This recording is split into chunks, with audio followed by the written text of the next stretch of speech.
Good day, I'm Lorraine Mendez and this is your JIS News for Tuesday, May 16. The public is being warned that the heavy rains will continue to affect the island over the next 3 days. The National Meteorological Service says a trough across the island will produce outbreaks of showers and thunderstorms across most parishes and is expected to continue affecting the island through to the weekend. So we're expecting the type of rainfall we're experiencing now to continue for tonight into tomorrow. However, come tomorrow morning, we're not expecting the persistent rains that we've been seeing in the last 24 hours. It will be more in outbreaks of showers. By Thursday, we're still expecting rains, but not as serious as today again. We're expecting it to just peter out, but we should be having rainfall activity from now into Thursday. The heavy rains caused extensive flooding in several parishes including St. Catherine, Clarendon, Manchester, St. Thomas and St. Anne. A number of roads in those and other parishes were also rendered impassable. Continued vigilance is urged for persons living in low-lying or flood-prone areas. Earlier today, Prime Minister Andrew Holness instructed that all national emergency systems be activated. The emergency agencies include the National Works Agency, the Office of Disaster Preparedness and Emergency Management, and local representatives.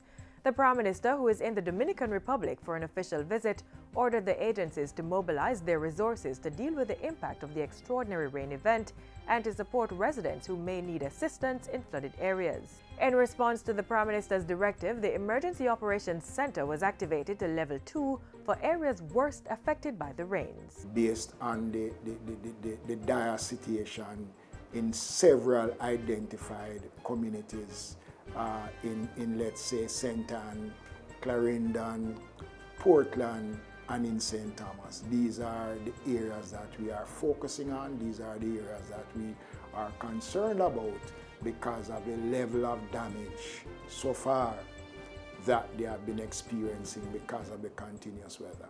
Meanwhile, local government minister Desmond Mackenzie says the administration is increasing funds previously released to address damage caused by flooding over the past 3 weeks.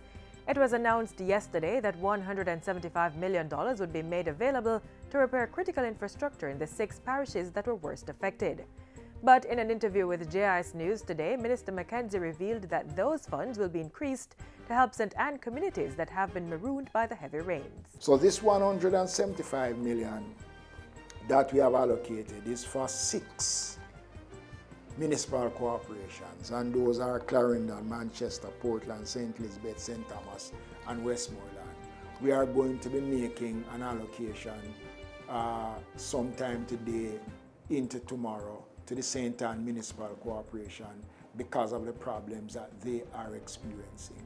But one thing I can tell you is that I am expecting that the number in terms of the damage that has been inflicted in most parishes is going to increase significantly. Preliminary reports from the ministry indicates that damage to the road network and other infrastructure from rains in April is close to $500 million.